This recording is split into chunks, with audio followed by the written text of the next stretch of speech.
Good morning, everyone.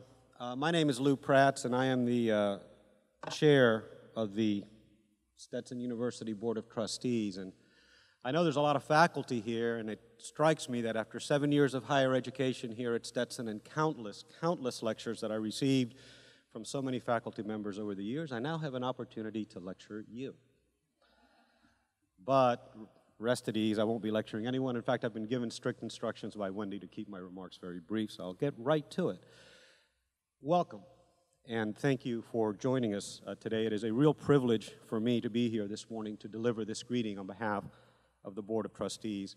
Last night, I saw Beth Paul, and she greeted me with a cheerful Happy New Year, and it's the middle of August and sweltering heat, and I was wondering, what is she talking about? And then it struck me that was a very apt greeting because this is the beginning of the new academic year for Stetson and the beginning of new opportunities and a lot of promise for our entering class and a new beginning for our new faculty and our new staff. But maybe most exciting of all, it is a new beginning also for the new phase of our strategic map and of a campaign that we believe will help solidify our financial footing for many years to come. In a few minutes, you're going to hear about our new strategic map and the priorities for the first year of that plan, which are vital.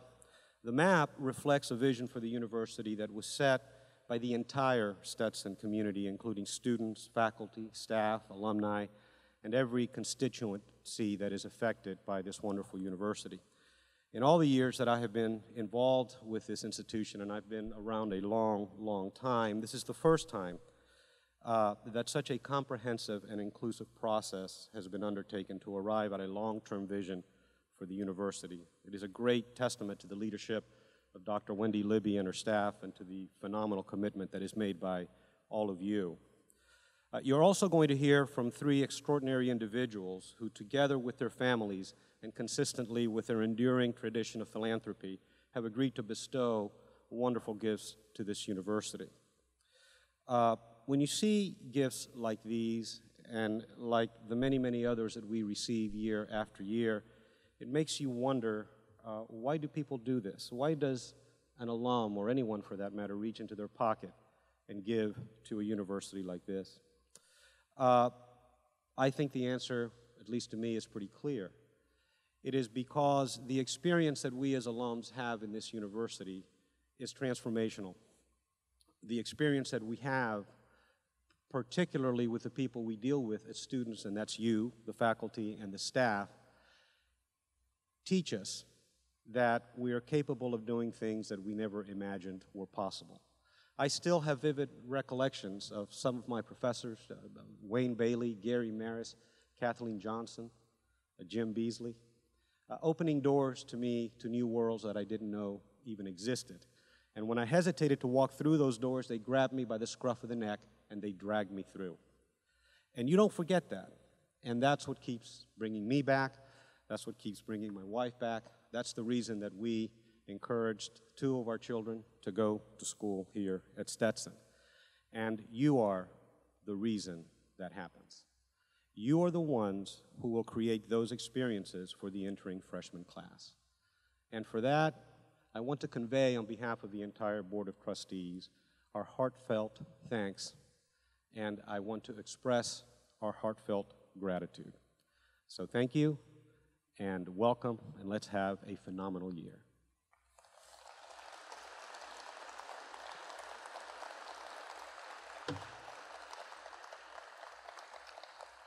And at this point, I'll turn the program over to Dr. Wendy, Libby, and I think she might be lecturing you on a few things, but I don't know. Some of you were here on Saturday, and you saw columns of lights, and you saw streamers coming out of the ceiling, or out of the streamer holders in the ceiling, and you saw we had stretched white fabric so you could stand behind it and be backlit, and it was really theatrical, and it was really fun. But today we're here for a more important purpose. We're here to have a serious meeting together to talk about our university and the future of our university. And so we decided to hold it here just because we thought that the monitors would make it easier for you. And so So I hope this works for you. We also thought it'd be fun to walk over here on the hottest day of the year, and that would be a lovely prelude to doing it this afternoon in regalia. So anyway, I want to thank every one of you who had important roles to play in the opening of school for our first-year students. This was, again, another fabulous time. I didn't, sometimes you hear complaints, and this time it was virtually free of complaints and chock full of compliments. So our new families came in here so pleased to be at Stetson. And they came in, and some of them have children who maybe this is their third child to go to college, and they were expecting the usual state university shuffle, and instead they had the pleasure of really a well-oiled machine. And so they were able to get what they needed and get it quickly and appropriately and have a good time at the same time. So I want to thank every single one of you. Every one of you contributed to a great opening of the school year. I'm also not crying, but for some reason, the last couple of days, my allergies have gotten to me. And so if you want to tell everyone I was up here crying, go ahead, but that's not really what it's about. So today, no confetti, nothing special going on. We are just going to talk about the state of your university and how we're all shaping our future. And this program is going to be recorded, and it will be available for our other 3 communities, and it'll also be posted on the web, so you can look at it, and you can inform your colleagues who didn't want to make the trek over here that they have another opportunity to watch this. So some of you know that I don't usually use PowerPoint when I'm speaking because I'm always afraid it's going to go wrong. But I think today maybe it'll go right. And you heard the chair of our board talk about the inclusive process that we engaged in. Dr. Paul and others, along with everyone on my senior team, worked on this. There were lots of opportunities for you to participate through web surveys and focus groups, and we got lots of great information. And then came together a group of about 30 of us in March to try to define what our map is for the future. So some of you who have been here a long time have seen a map that looked a little bit like this, but was actually quite different. And I was thinking about that yesterday. We've talked about the earlier map that was completed for the most part this past June, and we've talked about that as the operational map, the kind of kick the university in the butt map to get things functioning better. And this one is more the aspirational map. But I was thinking about it last night and saying, well, the first one was more like unearth the gem, and now we're polishing it. So whichever metaphor you like, you can choose your own and probably have a better one than I do. This is the map that is about our future. If you have a copy of our latest magazine, the one that says values on the front, in there's a 2-page description of kind of the conclusion of where the other map took us. And that's also published on our planning website. And we have copies of that for you on the way out the door today, if for some reason you haven't seen it. So I encourage you to take your own personal copy or to look it up and see what the conclusions were from that map. But I do want to highlight a few for you. So first of all, I want to talk about enrollment and just say that we started out at about 21, 25 undergraduates, and our College of Law was, bucking up against almost 1,100 students, which as a senior team we thought was really pushing the high end of where a law school ought to be, and that our undergraduate population here was pushing kind of the low end of where we ought to be. And so over the course of this MAPS period from 2011 to 2014, the law school has more right-sized herself. At the same time, this campus has increased its size substantially. So this year we will welcome, because I think most of our undergraduates are on campus, but you can never tell who's going to dribble in over the next day or so since classes start tomorrow. We will welcome a total undergraduate population 2 to 3% higher than last year, and on track to hit the 3,000 undergraduates that we set out approximately 5 years ago. Of course, you can't grow that large without bringing in a whole bunch of new faculty.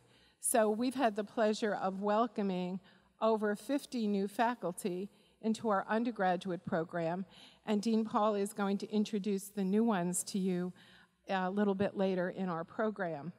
But many of them have interdisciplinary expertise, and as we talk more about how to solve the complex problems of the present as well as the future, we need people whose thinking is beyond a narrow disciplinary structure. It's been a pleasure to welcome more interdisciplinary faculty and also to call on those of you with your special expertise as well. I guess I'd also say that in the student life area, it's been fun to watch how when you get more students in, the whole life of the university starts to change. And in particular, when you get more students in from out of state, they don't have the luxury of going home on the weekends unless they have a private plane, and we have a few with private planes, but not many, and they haven't loaned it to me. And if you have any friends with private planes, I could use them for fundraising calls, because it's really hard nowadays to travel like I have to. But so we've seen a more vibrant campus, and certainly the start of football has helped that significantly, but the increase in student clubs and holding our intramural competitions on the weekend, the start of club sports has helped that enormously, and the increase in the student life activities in general has made a large difference in the vibrancy of our campus life. We've been working to revise our master plan for this campus, and with the increased enrollment and need for more faculty offices and more lab space, that has been important to think through. And our staff and faculty, after about 3 years of no changes in their salaries, have had years of equity raises and raises for their merit. And that was the number one thing the faculty said while I was being interviewed was important to them, and I knew it was important to staff, and it is the first thing we do when we build the budget for our university. We put in the faculty and staff raises first, so they don't get cut out at the end. Our endowment has grown from approximately $100 million, and it had sunk because of the economic issues in the 2008-2009. It had gone from about $120 million down to about $100 million. And this year, through the wise shepherding of our endowment by the investment committee of our Board of Trustees and our Chief Financial Officer, plus the endowment gifts that have been given to us, that endowment has now grown to $200 million, which provides the university with substantial additional funding for the targeted items that our donors have given their campaign gifts. Indeed, the campaign, which we will officially, don't you love this about campaigns? You talk about it for 3 years before you tell anybody you're going to talk about it. But the campaign will actually start for the public consumption probably right around this time next year. And it will be approximately $150 million. But as of the end of this past fiscal year, June 30th, we had raised $51 million for our university, and by now we're at approximately $55 million. And that money goes to support our most important initiatives, which are faculty development and support, student support, financial aid, and student life, some building projects, although not nearly as many as we've had in past campaigns, and all of the general needs of the university, but also student success, international travel, supporting internships and student research, and so on. In addition, we've also paid careful attention to the two fundamental bars at the bottom of that old map, and one of them said to stabilize and make our finances sustainable. And we have had 5 years of our budget being in the black and been able to fund the renovations that you see every summer. We used to be able to only do that if there was money left over, and we're now budgeting almost $4 million a year just to take care of our facilities every year, university-wide. And the final fundamental supporting structure of the previous map was called Live Our Values More Deeply. And through the work of the Values Commitment Steering Team and Professor Bob Sittler, we have been able to do a number of really important things, including making sure through our student life and orientation folks that we spent time talking about our values through our orientation process for new students, as well as looking at our concussion policy here, making this a tobacco and smoke-free campus, considering whether to change some of our investment policies to stay out of tobacco companies, and you'll hear about that in not too long, bringing more fresh food in our dining hall, and on and on and on. And I'm very thankful for the leadership that that group has taken. You'll hear more about that too. So pick up a copy of our strategic map accomplishments on your way out.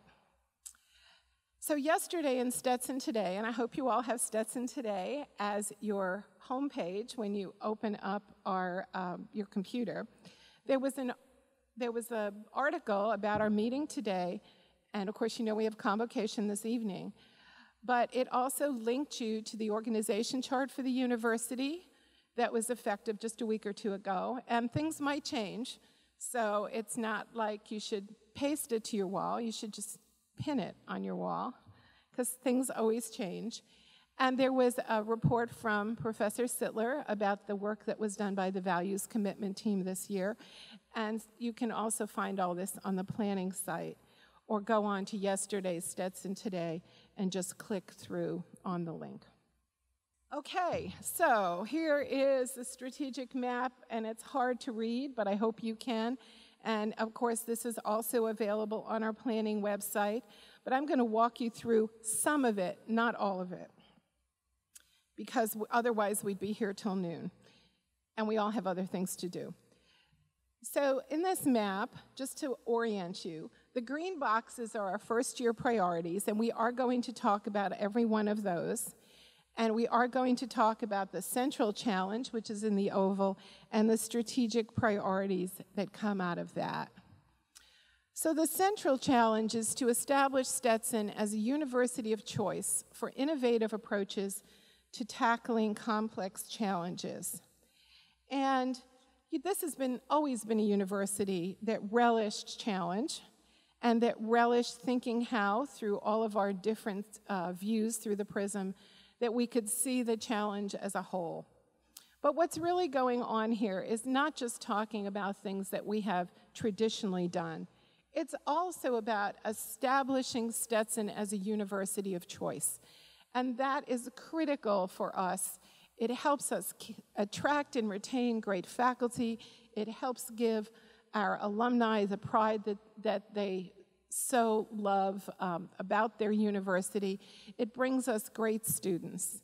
And so we want to put a fine point on our quality by becoming a university of choice known for innovative approaches to tackle complex challenges.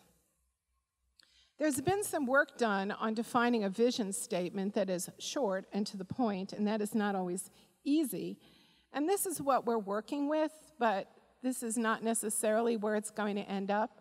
I encourage you to email either the provost or me if you want to make some specific comments about that. But let me just read it to you. It says, Stetson University will graduate students who connect liberal learning with professional development, integrity with innovation, and passion with intellect, tackling complex global challenges through rigorous analysis, leading to imaginative results. You'll see some of this wording in the most recent issue of our university magazine. And like anything that it is important to get lots of people to buy into, this is a draft, and I really do encourage you, if you have comments, to make them known. So what I'm going into now are the 5 strategic priorities across the top underneath the central challenge, and then the green box that is highlighted underneath every one of those. So you know, this is like a bingo card, and instead of having 6 columns, this map has 5, and I'm working across, so I'm starting with the left-hand-most column, and the strategic priority there says, demonstrates Stetson's distinctiveness and value proposition, enhance the national reputation using strategic communication. And that is the first-year emphasis in this column.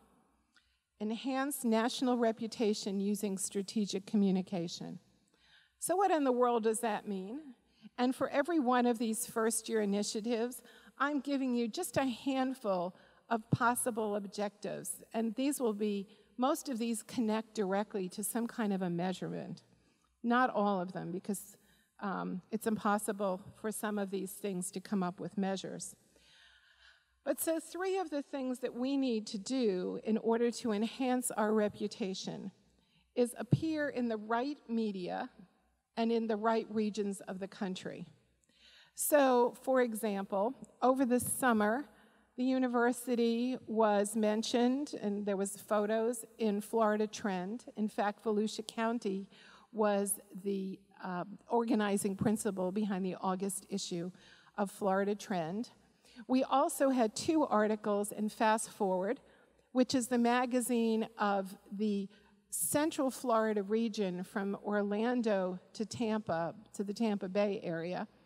One of them was about football, but the other one was about a couple of students who have started the Flow Motion clothing group, and it was pointed out the kind of innovation that our students have to do that. There was a focus, they call it Executive Files, in the Tampa Bay Business Journal, and there was a video, maybe 4 or 5 minutes long, interviewing me about our university that's also posted on the web and was in one of their August issues. And I've done 5 Huffington Post articles this year, and I believe that, is it this weekend or next, that I'm doing an op-ed article about, I'm the no side of why you should pay attention to rankings in higher education, why you should not pay attention to rankings, and that will be in the Orlando Sentinel. And so we need to get farther afield than Florida, and we know that. And we're working on that. Certainly we have many of our faculty who are called upon to give their opinions or their unique insights when there's an issue of national or international interest. And that's really, really important. And that's what Highlight Subject Matter Experts is all about. And we need to showcase our mission, value, and brand. And that's a big bunch of words that sound an awful lot like business talk, and I guess they are. But it's really about taking the things that we should be known for or are known for and making sure that we are known for them. So, for example, we were the convener of a special conference here last spring on the St. John's Waterway and all issues around the water situation in Central Florida. That the issues of our aquifer and healthy drinking water, of course, are critical to us, but you know they're critical all across our state and in many, many parts of our country. That's something we should be known for, and we ought to make sure we're known for. At the College of Law, we have a wonderful Center for Advocacy, and we've been #1 in something like 16 out of the last 19 years, even though I'm going to talk against rankings. I don't mind that one. Something like 16 out of the last 19 years known for advocacy, the top college of law in the country. So our new Center for Advocacy at the College of Law is something that we ought to showcase and be known for. And of course, our social justice lecture series is another great example where within our heart of values, social justice is right smack in the middle. And so starting a social justice lecture series, and Professor Quashie, who'll be speaking to us, he's on the faculty at Smith. He will be here in September, and that's a really critical thing to remember, that it is an indication of who we are as a university. In the second column, which the priority strategy is enhance excellence and innovation in learning, the first year concentration is on creating a learning environment that attracts intellectually motivated students. And so for those of you who don't know what SEM 2.0 means, there was an SEM 1.0, and this is really the strategic enrollment, the strategies around enrollment management. And enrollment management is just not counting how many people come in every year. It's really about the intersection of the academic program, the enrollment plan, and where we go to find our students. It's about the financial aid that they're offered. It's about positioning the university, so there's a marketing piece. It's about residential life and the learning that goes on in our residence halls. And it's really about our whole university. And so we're now working on another iteration of the strategies around enrollment. And that certainly connects directly to attracting intellectually motivated students. In that regard, Assistant Vice President John Pearson will be pulling together a learning environment task force this year. And as always, the scaffolding for all of our academic programs is our general ed and our degree programs. And we'll be spending more time looking at fresh ways to think about our curriculum. Column C is headed with a priority strategy called Empower Lifelong Success and Significance. And by the way, the video that you saw at the beginning of today's meeting was specially designed as part of our campaign, and our campaign is called Beyond Success Significance, so you will have to put up with the word significance for at least another 5 years, in case you're tired of hearing it, but apparently our students aren't, because at commencement this year, I must have heard that word a dozen times, and it means that they really understand what we're talking about. But the first year priority under this is called Strengthen Career Readiness and Graduate Success. I couldn't resist having something green today. Man, you're serious. I couldn't resist having something green today. Anyway, so with the appointment of our new executive director of career services and members of his staff, we know that the key to this is building relationships with our faculty and with staff and with alums who have connections to great opportunities with our students.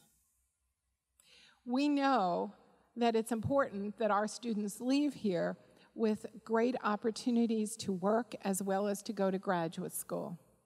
But we also know that we're in a market where we have to demonstrate that.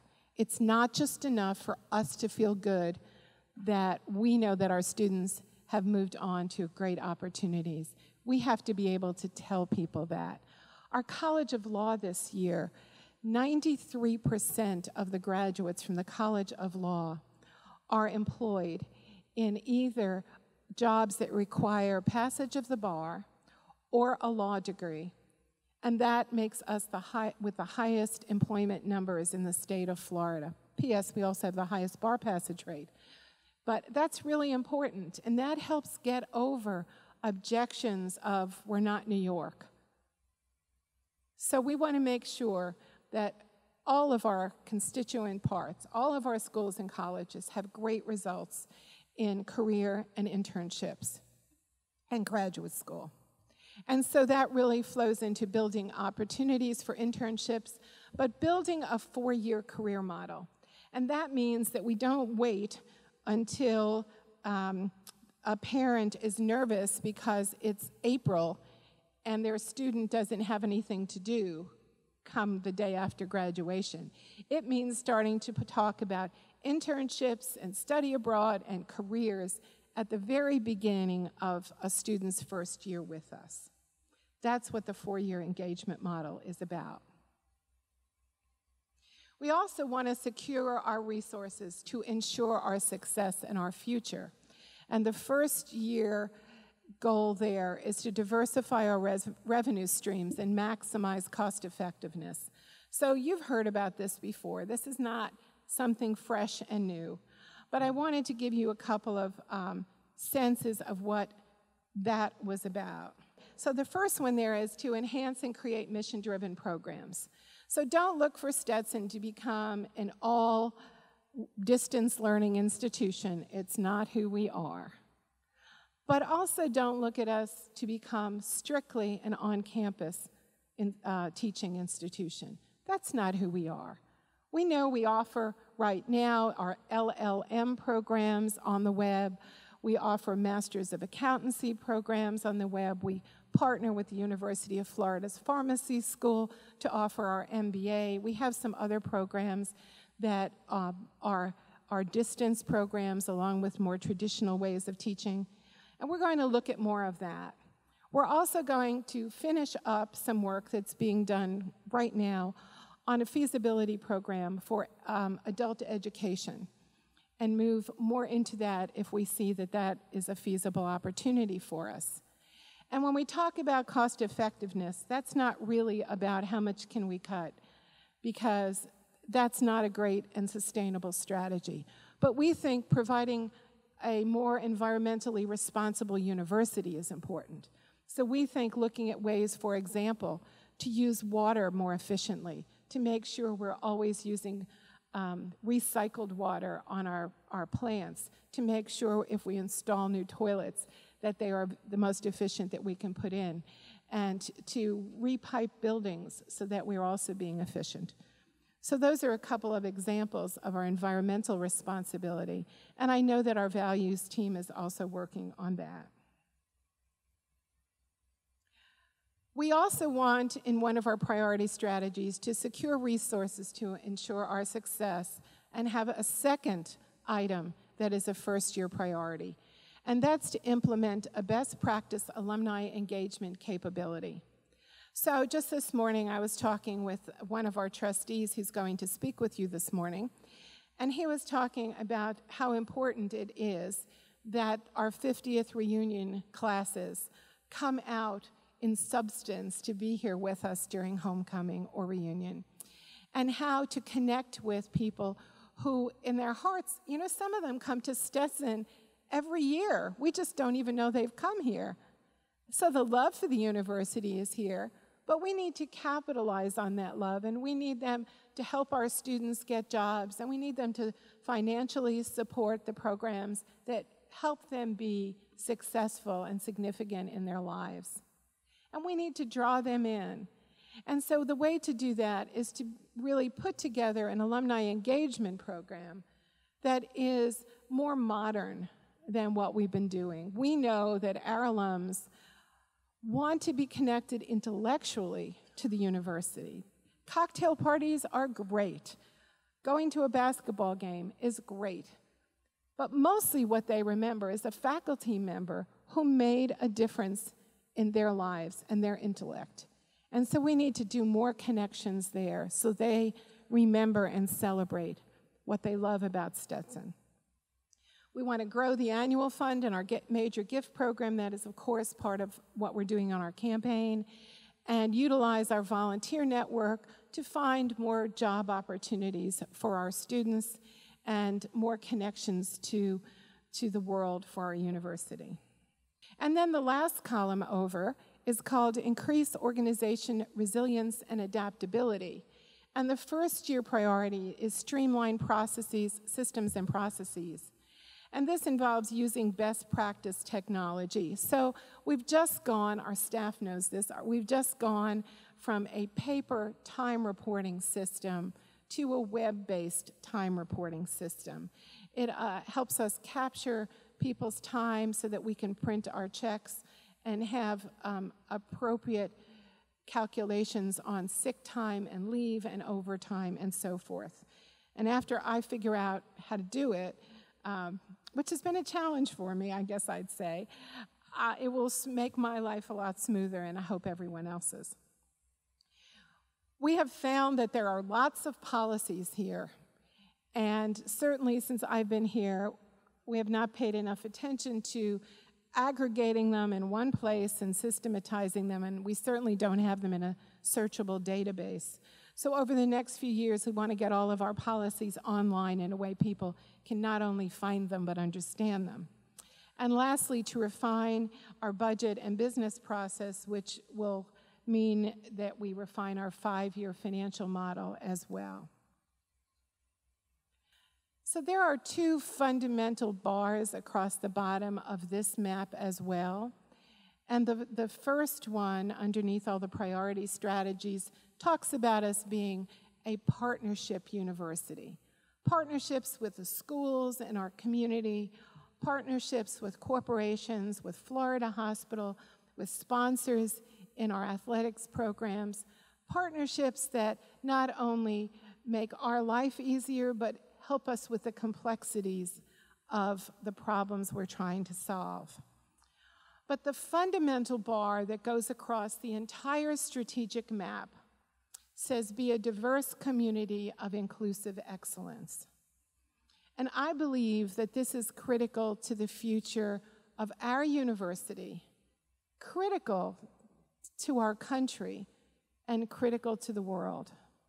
You know, as we've watched what's been going on in Ferguson unfold over the last week or two, we're reminded that this world isn't as simple as we thought, that we haven't gotten over all the hurdles, and that it's time for our university to recommit to being a diverse place where everyone's voice matters. And that's what this is about. And so I'm very pleased to say that Professor Joe Morrissey of our College of Law and Provost Beth Paul will be leading a group. I don't know if it's called a work group or a task force. I think the group will probably decide what the right nomenclature is. That will help us over the course of this plan realize this goal. And Professor Morrissey is on sabbatical right now. He's in Chicago with his partner. They have just adopted twin boys. And so we don't want to disturb him as they're both on their paternity leaves. But so Provost Paul will help get this off the ground, and with some help from Professor Morrissey. But Joe will be back in the spring and will take a significant role in this.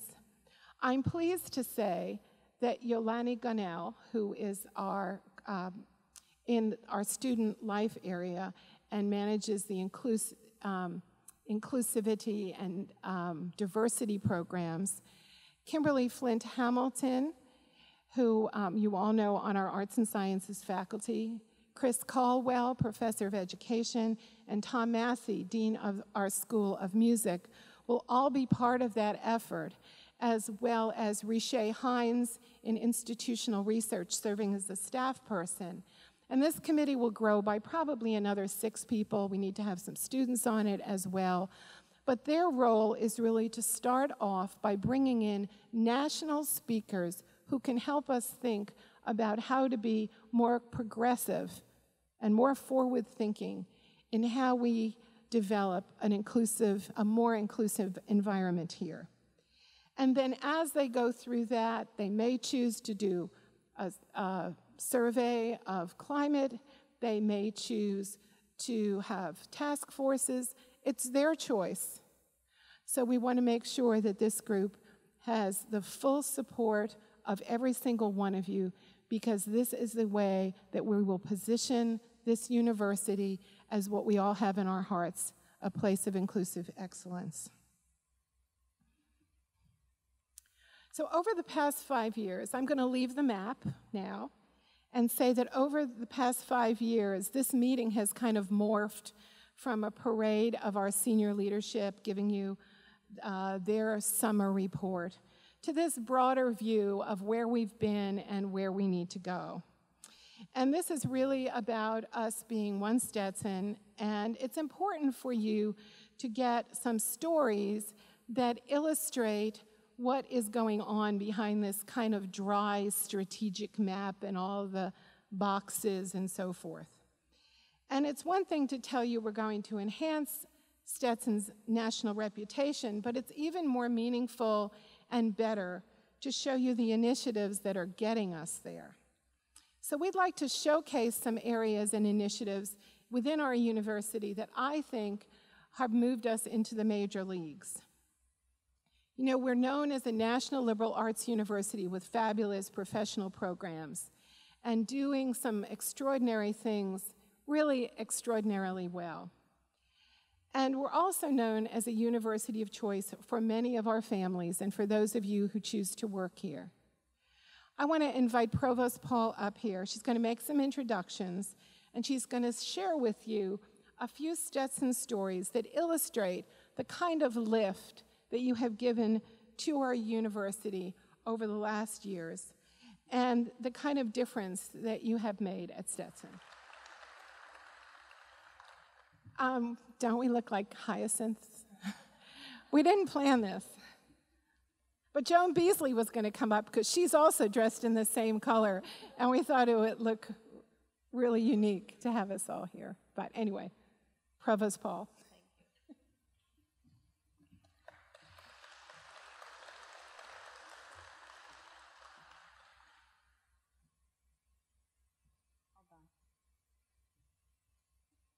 Happy New Year.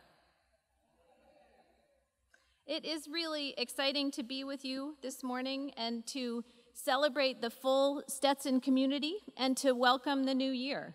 Of course, we've been doing that for the last week. The new year started with a bang, and I hope you enjoyed, as I did, walking around whatever campus you're part of and greeting our newest students. It is through their eyes that you see magic in this place, and I hope you've had a chance to have some of those conversations and to be as inspired as I am. So it really is an honor and joy to work with each and every one of you to lift the university. And I wonder sometimes, I look at that map, and I bet a lot of people wonder, how do you do that? And you do that because it is an incredible community. You do that because we all walk around campus going, woo, and we're all committed to lifting this university. When I interview all of the prospective faculty, and it is really an incredible privilege for me to interview every prospective faculty member, one of the things I say to them in describing the community is that we truly are a community of leaders. And I mean that as a very powerful observation about what Stetson is. This is a place where people care so much about this university that everybody plays a part in leading it and in moving it forward. So what I'm going to do is I'm going to walk through some of what I think are examples or exemplars of people, of groups, of units who are lifting this university. And I've had suggestions from my direct reports, also the vice presidents, and I have to say I could stand here for hours and do this. So I'm sure I'm leaving many out in the examples that I've chosen. But hear these as exemplars of moving this institution forward. When I mention you, and even if I mention a group, would you just stand and give a wave so people can see you? So some university leaders exemplify focused commitment to our university mission in a very deep, purposeful way. Some of you will recall the short piece that I wrote for a Stetson magazine a few issues back. You kind of have to start singing the Hokey Pokey song in your head. You know, one of my favorite phrases is, what if the Hokey Pokey really is what it's all about?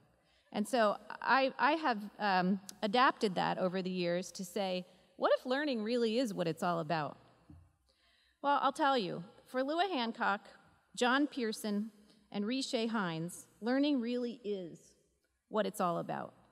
And they are leading dauntlessly to support our students' learning and to support our faculty's learning. One of the groups they formed in the last year is BOOM. I think we have John Pearson to thank for that. It stands for Bottlenecks on Our Minds. It includes Diane Everett, George Glander, Noel Painter, Stuart Michelson. Together, this group has been intensely studying the undergraduate curriculum to make sure that we are doing the most to support our students' high-level learning. And one of the things they did this summer, which I think is amazing, is they worked with the department chairs. And they held a series of meetings with all of the department chairs. I think all department chairs participated. It's really a wonderful testament to how we care about our academic program. So speaking of whom, would the department chairs please stand?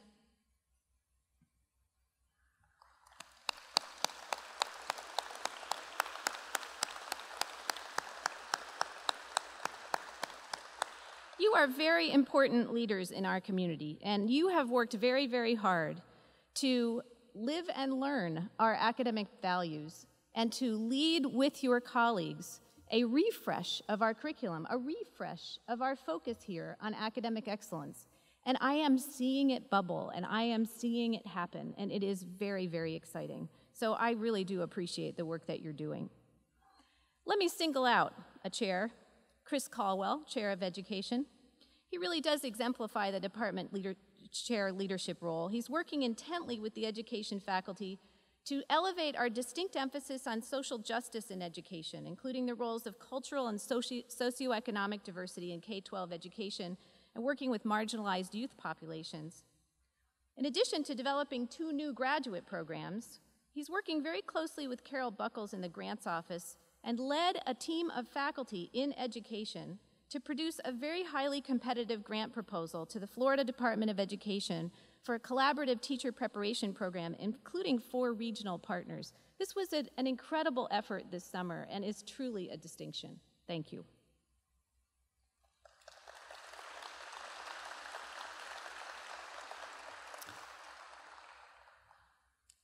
I think Noel Painter is amazing.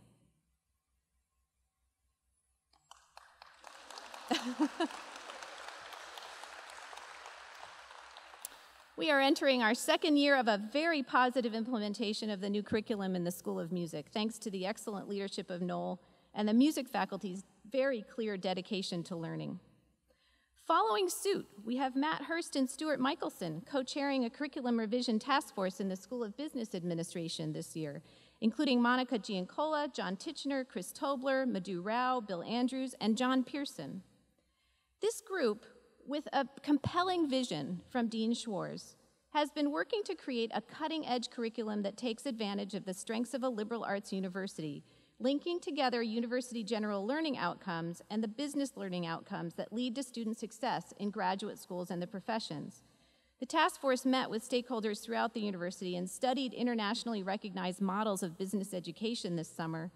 And the curriculum they propose will not only better serve our undergraduate business majors by offering a carefully constructed curriculum that enhances student learning, it will also create opportunities for majors in arts and sciences in the School of Music who would like to study business. So this is really exciting work that is happening among the faculty leading our academic program. There are many other exciting curriculum projects underway. I truly could just spend a few hours talking about those. I certainly, I would say Nathan Wolick's leadership of a more integrative creative arts curriculum, and Terry Whittick and John Powell's work, Mark Powell's work on a new MFA with a global component. The continued terrific work of the university-wide data analytics task force. There is exciting movement happening here. Stetson's teacher-scholar faculty role is so important for the vibrancy of our university. There are so many vibrant teacher scholars that I can choose from. At this point, I'm just going to highlight one. because he has become such an internationally recognized teacher scholar, and he is one of the most humble and humane individuals I think I've ever met. And that is Roy Gardner. Some of you may have met Roy Gardner. He is a faculty member at the College of Law. He is the director of the Stetson Institute for Biodiversity Law and Policy. He's also responsible for organizing the Stetson International Environmental Moot Court Competition. Honestly, I could go on in terms of his contributions to our world, and at this point they are contributions to our world. He is at the point of international renown for his work in addressing issues of our environment. And I think in great recognition of that, he is currently serving as chair of the Ramsar Scientific and Technical Review Panel, which is an eminent international organization.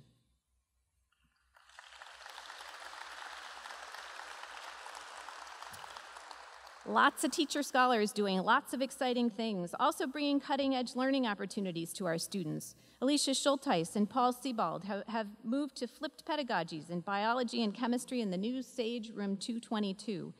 They have devoted so many hours to redesigning their courses and refining their teaching because they know that it is more engaging and more successful for their student learning. Alicia also led the first Brown Teacher Scholar Workshop this summer with 4 teams from the College of Arts and Sciences and the School of Business Administration. And I think one of the greatest joys of my summer was spending some time talking with them about learning. We talked about learning. And these people are so inspiring to me, and what they will do with the work that they've done with Alicia this summer, I'm very excited about. We've got some staff who are doing some pretty amazing things with student learning as well. I want to acknowledge Michelle Quinones, who is the Associate Director of Community Standards. She has reworked this last year the Student Code of Conduct to empower students to be the drivers of their own community standards. And the amazing thing that she did, what a model of engaged learning. This was all student-driven. So students drove this work themselves in redefining the standards of the community by which they want to live. So I'm very excited about the work that is happening there. Now, one of the things that makes all of this possible is the incredible dedicated work of our facilities staff. Again this summer, they worked tirelessly to make improvements to our learning environment. So I want to call out a few individuals, if I may, starting with Al Allen, who is the mastermind of it all. He's probably fixing a leak somewhere. Where are you? Oh, you were there!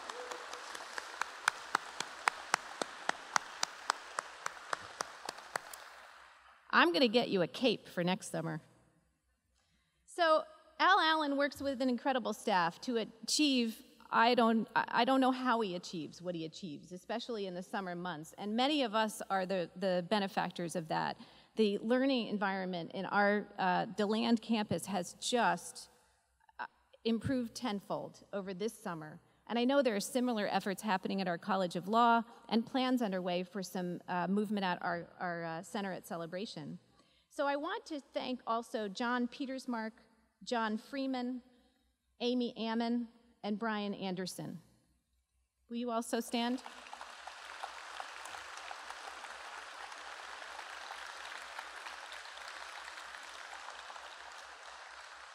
Some university leaders are guiding students to achieve their competitive best. Lynn Bria, head women's basketball coach, has led the women's basketball team to 4 consecutive years of 20 or more wins, with the last 3 seasons each setting a school record for wins. Her teams have competed in 2 NCAA regionals and 2 women's national invitational tournaments. Last year, Lynn hit a milestone for 250 career wins, 100 of those as head coach at Stetson.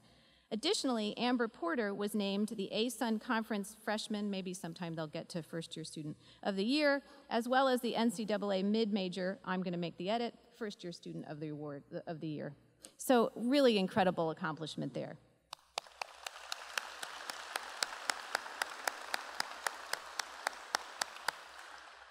And talk about competitive best, I don't know. The College of Law's achievement in mock trial and moot court competitions has gotten to the point where they're competing against themselves for the championship. That's how good they are. Lots of our colleagues are helping Stetson make a national splash. So let me give you a quick list of some of those. Writing is a university-wide strength at Stetson, such an important asset for our students in our contemporary world. We've got Megan O'Neill, we've got Kirsten Davis, we've got Maggie Herb doing research with students in the writing lab, co-presenting with them at professional conferences, all extraordinary efforts. Cindy Bennington in the General Education Assessment Committee is doing work that's recognized nationally. You'll hear more about this year. A lot of great food for thought as we continue to think about that important story of liberal learning that we are developing and telling for our students. Math and biology faculty working with student success on supplemental peer instruction. You might have heard that we have SPIEs now. Well, that's what they are, supplemental peer instructors. And in one semester, they have made a huge difference in the success of our students in key courses. It's phenomenal.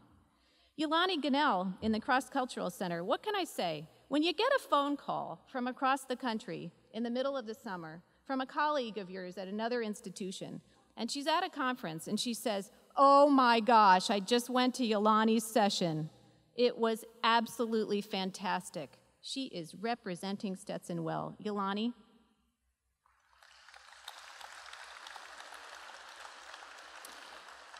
And a group of faculty just returned from the Coleman Foundation Fellows Summit. Eric Kurlander, Patrice Robinson, Gary Oliphant, Nathan Woloch. This is a very important initiative for us as we think about ways in which to build entrepreneurship or a self-starter mentality and knowledge throughout our academic programs so that our students go out and they truly can make change in the world. So this was a very exciting visit that they just had about a week ago.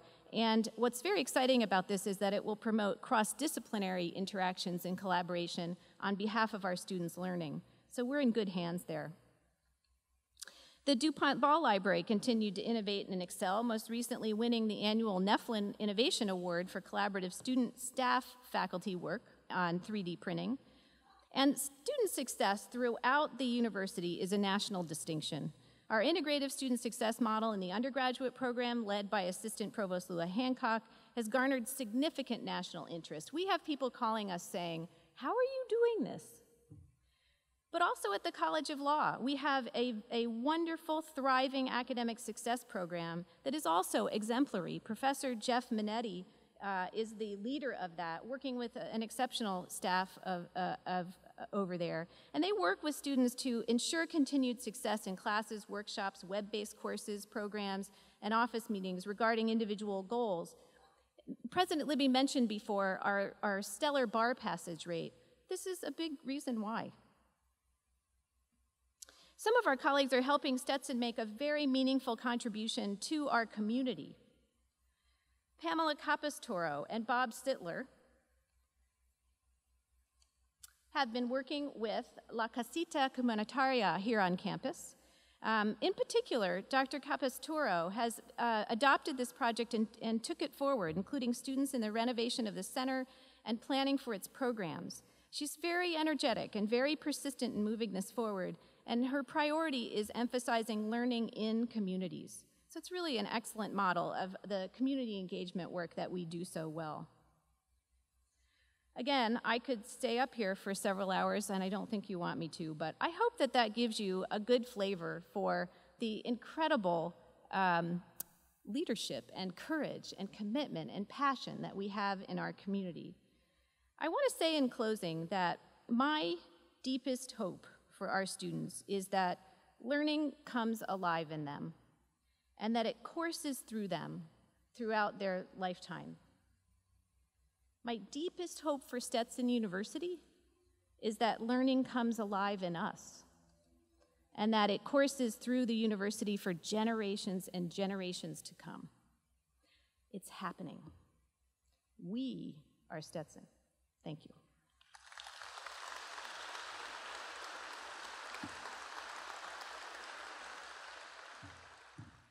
So let me introduce the final part of our program. We're running a little late, but we still want to make sure to finish up in the way we would like to.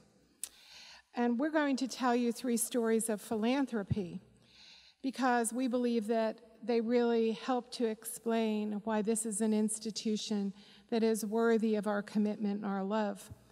But before I do that, I want to read an email that I received last night, because that kind of commitment and shared values is not something that is solely resides with our donors or our faculty or staff. It resides with our students as well. And so just bear with me while I read this to you. It actually comes from a woman in our community. And she says, "To whom it may concern, on August 13th, I was blessed with the most generous act of kindness my soul has ever witnessed. I'm a local DeLand resident that is very grateful for what I have, but honest to say, I don't have much.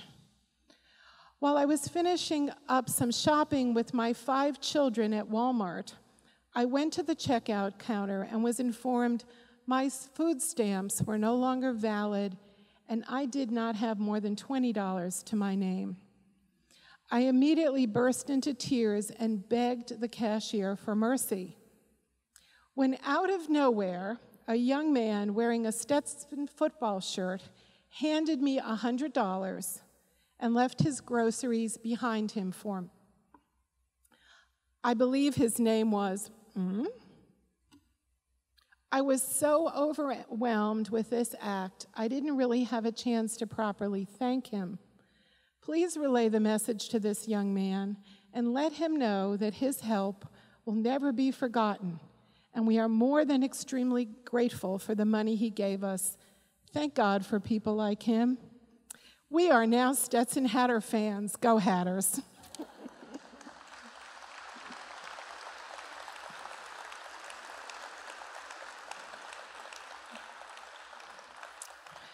Random acts of kindness, all generated from this university. We have 3 short stories for you today to share by 3 families who believe in the power of Stetson and our ability to transform lives, just as that young man did on August 13th. Each of these donors has given to a different part of the university and our campaign and our strategic map initiatives. The first, a gift to support and name the Hollis Family Student Success Center, will build on our growing program to support all of our students, no matter their past circumstances or their abilities, and to help them become successful at Stetson and in their lives.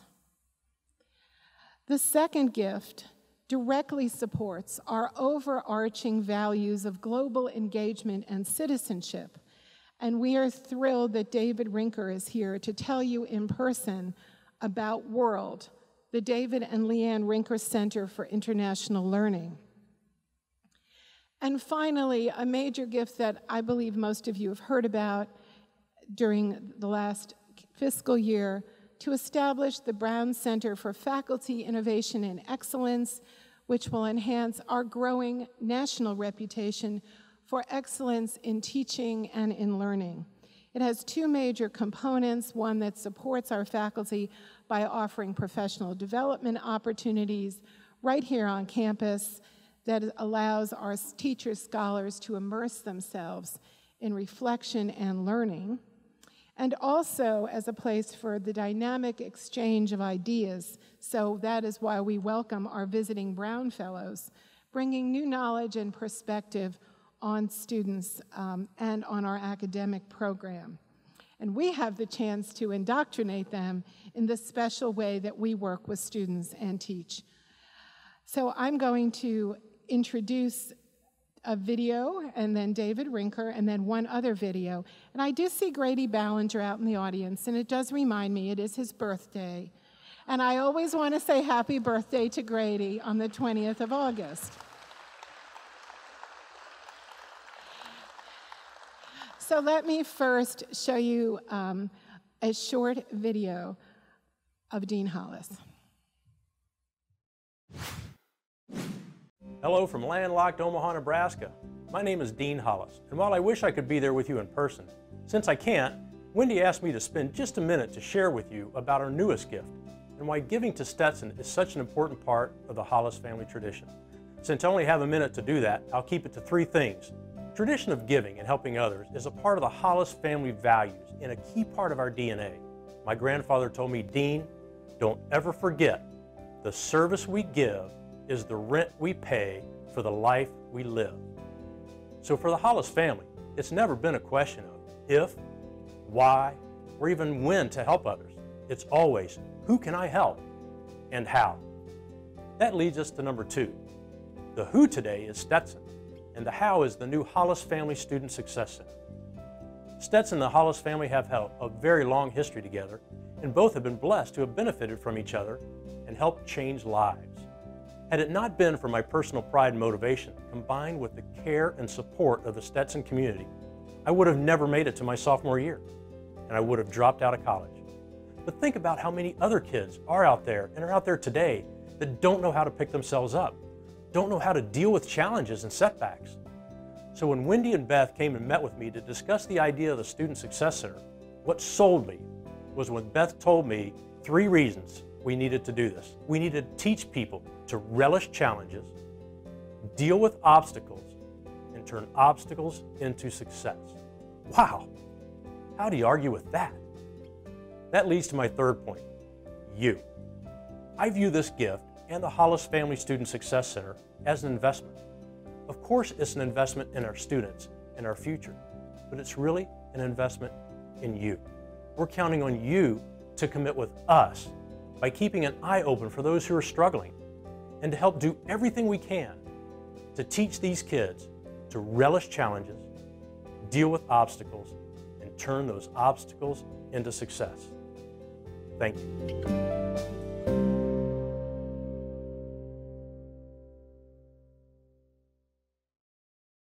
To be sandwiched between the Hollis family and Cece and the Browns, it's a humbling experience, but they asked me to tell you why our family gives and how we give. It's interesting that we talk in our foundation and our family a lot that we really got to remember we're giving to the students. We are required to write the check to the university, but then the university passes the funds on, and it's you guys, the faculty, that really do the work.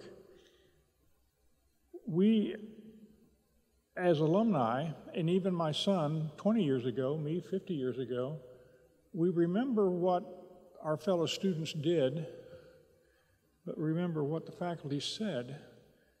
And that's the important thing, because you are the place, the heart, where the rubber meets the road, anything like that. And that's why I decided to come here. We were in the mountains. We were at 5,000 feet yesterday at 68 degrees, 58 in the morning, and I wanted to come down here to tell you thank you. I wanted to tell you that we are happy that our family over the years, my brother, myself, my father, my son, have donated millions of dollars to this university to go to the students through you. And what we have decided now, and you'll be seeing the groundbreaking in October, is the study away, the global learning, the idea of going somewhere else and coming back and knowing our own place better. And that is where we prefer to deal with Stetson and Stetson faculty and Stetson administration. We want to see folks do what we learned to do, which is to learn how to learn. My dissertation was on learning outside the classroom. So when I watched the students that I had traveling with me to Africa and China, Antarctica, and places like that, I would make little notes about the difference between learning and memorization. And some of the things the kids would say just amazed the heck out of me. Dr. Rinker, when we get to the beach, we'll be pretty close to sea level, won't we? And this was a valedictorian who said that and immediately got embarrassed because she recognized what she had said. And I understood the difference between sea level, which was in the classroom, and the beach, which was a real place. And for this brief shining moment, it came together as the same thing. We took 20 students to a rainforest, and of the 20 students, 5 of them brought a raincoat. And yet they had memorized that the precipitation rate in a rainforest, tropical rainforest, is 96.2%. And they finally learned it after memorizing it. So you folks, teach them to learn. Teach them when they leave here, they ask questions. Because the biggest thing about a graduate is not that the answers are no longer in the back of a book, but it's nobody's asking them questions. And you folks got to get them to ask themselves questions. That's why we're giving the money, and that's why we will continue to do it. And that's why I came from the mountains to 100 degrees from 58 degrees to thank you.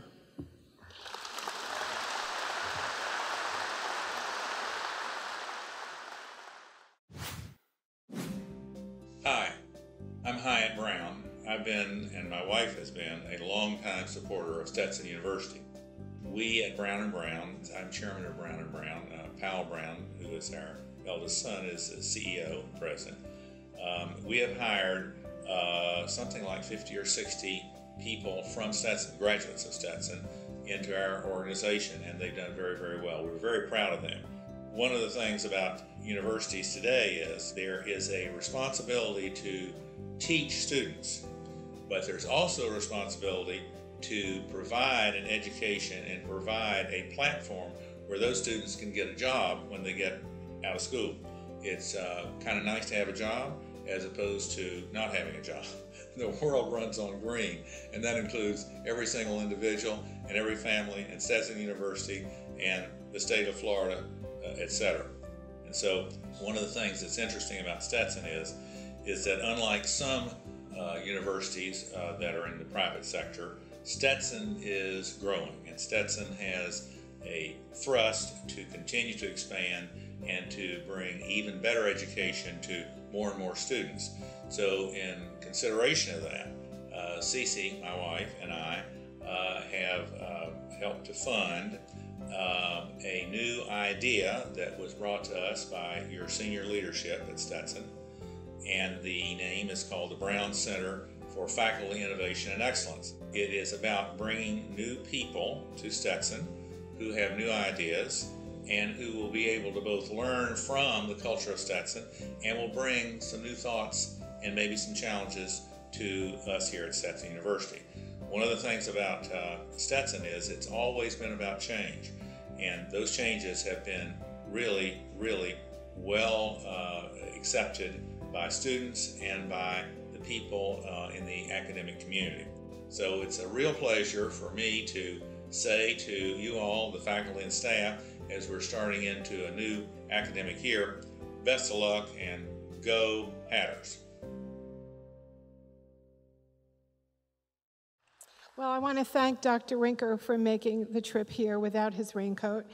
And I want to thank also the Brown family and the Hollis family for supporting us. And in total, these gifts are nearly $15 million to support the work that you do every single day.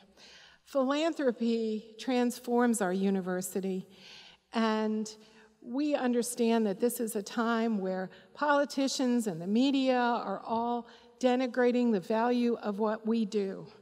But I know better, and every one of you knows better. We know that what we do makes a difference every single day in the lives of our students in this world. And that's why I commit myself to Stetson. We are purposeful in the way we nourish our students' potential. We work smart, we work hard, and we even play hard. We invest our hearts and minds in their hearts and minds because we believe in the significance that is inside every one of our students and every one of our colleagues. And our alumni help us to demonstrate that every single day. So I want to thank you for your attention today. I want to thank you for coming up here on the north end of campus and enjoying a little audio-visual, a little snappier presentation than listening to me for 50 or 60 minutes. And I want you to have a fabulous year. I know I'm going to. Go Hatters.